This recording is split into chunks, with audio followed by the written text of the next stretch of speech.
What's going on, guys? It's Brandon back here again today for the season preview for the 2023-24 Chicago Blackhawks, and I realized I wrote the wrong year up here. Already a fantastic start to the video, ladies and gentlemen. It's no big deal. But today we're just going to be going through my projected lines and things I think could happen during this season. It's going to be a bad year for Chicago, there's no doubt about that. I'm expecting around the same kind of record, a little bit better, obviously, because they have Bedard, but as long as he doesn't get injured, this team should be, I'd say, around the 30 win mark, of maybe like 28, 29 wins, 30 at most. I'd say about 33. That's probably where I'd put the line at. So what I got here is my four. That was weird. I was like spazzed on the screen. I have 4 lines, 3 defensive pairs, goalies, draft picks for the next 3 upcoming drafts. Thank you, Cap Friendly, for these.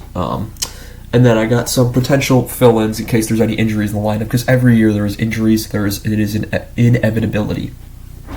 So going through the forward core first, the first line we have the newly acquired Taylor Hall, Connor Bedard, and Taylor Radish. Radish, who is an RFA this season, looking to continue his success from last season. Playing with Bedard on his wing Bedard at center should definitely give him some more to produce. He might even get some more assists, because Radish had, I think, almost around 40-ish, 45 points last year, and 20 goals. So if he can keep expanding on that, that'd be good. Hall's a natural passer, so hopefully he can continue that. And Bedard, we'll see how he does in his rookie season. That's why they brought in Taylor Hall, to mentor him. Hall is a former first overall pick. He knows how the pressure is going to be on Bedard. Going to the second line, we have the Lucas Reichel, who's an RFA this season. It's going to be interesting to see how much he gets. Tyler Johnson, who's an alternate captain. He's also a UFA. He's probably going to be traded at the deadline, but we'll go into that later. That's what this asterisk means. And Andreas Athanasiou. Reichel and Athanasiou developed some great chemistry near the end of the season last year. Athanasiou hit 20 goals. Reichel, I think, could hit 20 goals this year. Whether or not Johnson's going to be this guy at the center, these are just projections for me. I could see they don't really have a center. I would have liked to have done Reichel, Radish, and Athanasiou, but I forgot Reichel is not a center, or neither really is Athanasiou. So I really could not put. I didn't want to put. I like Athanasiou better on the wing, to be honest. But Tyler Johnson, second line center, near the end, is in the not the twilight, but his career is on the downturn now. He's past his prime age. Like he's like 31, 33. I'm not sure how old Tyler Johnson is, to be fair. Third line, the newly signed Philip Kurashev, who went to arbitration. He got 2 years with the Hawks. Third line left winger, you have Dickinson, who's an unrestricted free agent, down the middle. And we have Colin Blackwell down the middle. Dickinson and Blackwell, both UFAs this season. Both have a potential to be traded out at the deadline. I'll give credit to Dickinson. He's performed well for what he's been asked to do, especially when we got a second-round pick with him, I think for Riley Snowman it was. Fourth line, we have our acquisitions line. We have Nick Foligno, he's a UFA. Ryan Donato, excuse me, allergies are bad today. And Corey Perry. Donato signed a 2-year, Foligno signed 1 year, and Perry signed 1 year. Foligno and Perry UFAs. We'll see how they develop, and they're essentially, I think, going to be Bedard's protection line. That's the tough guy line right there. But also Blackwell is not afraid to drop the gloves either. Extras for the forward core. Mackenzie Entwistle could easily slot in. Boris Kachuk did start scoring at the end of last year. Maybe that's a sign of things to come. I know he's not the youngest guy, but any scoring depth is always good. Cole Gutman, who came in for a few games last year, looked pretty good, but might be getting some time this year, especially after the trade deadline and some of these guys go. Reese Johnson, always a physical guy. He had an injury last year, and then Joey Anderson, who they got in the Jake McCabe trade. So we'll see if they will be going in and out of the lineup. I think this lineup this year is going to be a bit more stable. I don't think there's going to be as many ins and outs, but we'll see. Moving on to the defensive core, we have.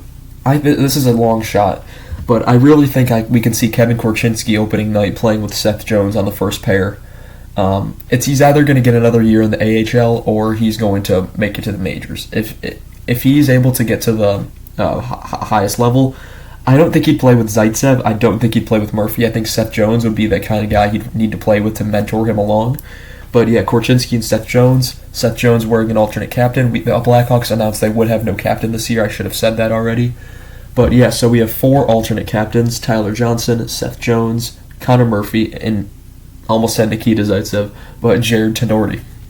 Those 4 veteran guys are going to be your alternate captains. Second pairing, speaking of that, you have Jared Tenorti, who signed for an extension for a year. He's an unrestricted free agent at the end of this. Connor Murphy has been here. He's the longest tenured Blackhawk on the team, and is going to continue his leadership role there. And then I have Alex Vlasic sorting into the third left defenseman spot. He's an RFA at the end of the season, and then Nikita Zaitsev's long contract is finally up. I don't think many Leafs fans saw the day that this contract would end, but it's finally coming to an end. This is Zaitsev's last season with the Blackhawks, or with his contract. After this, I don't think he gets another job in the NHL unless it's for like leagueman and as a depth defenseman. Speaking of depth defensemen, we have all of our guys that I have to slot in are left defensemen. They don't really have a right defenseman. Lucas Crebier, I didn't put him here, but he's the only right defenseman I could see maybe making it, but I didn't put him down. Isaac Phillips, who's an RFA, got some games last year. Whoopsie. Wyatt Kaiser also got some games last year. Had a few defensive mishaps last year that I can recall. Hopefully he can improve upon that. Ethan Del Mastro, who's looked pretty decent so far in the prospect camp. Hopefully he's taken that next step. And then Philip Roos, who started the season on the team last year, and then never really came up around after the quarter mark, who is also an RFA. So there's your defensive core right there. You got 10 guys, I think. Obviously, some of these guys will go down to the minors and such. Goalies. I feel like my nose is about to explode right now. Peter Mrazek and Arvid Soderblom, I think, are going to be your tandem. Mrazek is I forgot to put UFA next to his name. I was like, wait a minute. I thought something was odd here. Mrazek is a UFA at the end of this. It was on a 3-year deal, 1 year with Toronto, 1 year with Chicago. It's going to be his final year. Soderblom had a rough go around last year, and then then they called up Stauber because I think Soderblom got hurt. Stauber, on the other hand, who's an RFA at the end of this year, was fantastic last year. I think 6-1 on a team that did not get that many wins. He looked pretty good. And then, of course, you have Comesso, who might get some games. In the case of injury, I'd prefer him to stay in the AHL and start developing as a goaltender. He's supposed to be the next good thing. Prospect camp, he got the shutout against St. Louis, which is nice. But now we'll look at all these. Let's count the RFAs and UFAs here. Excuse me. We have Radish, a UFA. Johnson, a UFA. Radish is an RFA. Blackwell, UFA. Perry, UFA. Foligno, UFA. Reichel, RFA. Tenorti, UFA. Vlasic, RFA. Zaitsev, UFA. Mrazek, UFA. Stauber, RFA. Phillips, RFA. Roos, RFA. And I feel like one of these guys definitely has to be an RFA, but I'm not going to go into that. I kind of forgot it if I even looked there for that, but it doesn't really matter too much. Guys who I think are going to stick around: Radish, Reichel, Vlasic, Tenorti maybe, Phillips, Roos, we'll see, Stauber should, and so those are what my takes on that. In terms of guys I think that will be traded at the deadline, I put an asterisk next to them. Tyler Johnson, Jason Dickinson down the... Jeez, I'm all over the place today. I apologize. Tyler Johnson and Jason Dickinson down the middle.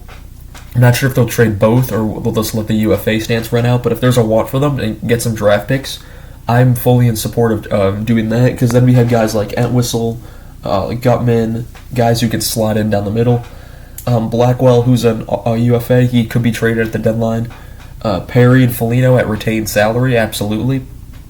We have the ability to retain salary on these guys, and then we have only reason I put Tenorti's name on here is because if someone wants a 7th defenseman who can slot in, Tenorti's that kind of guy that can do that.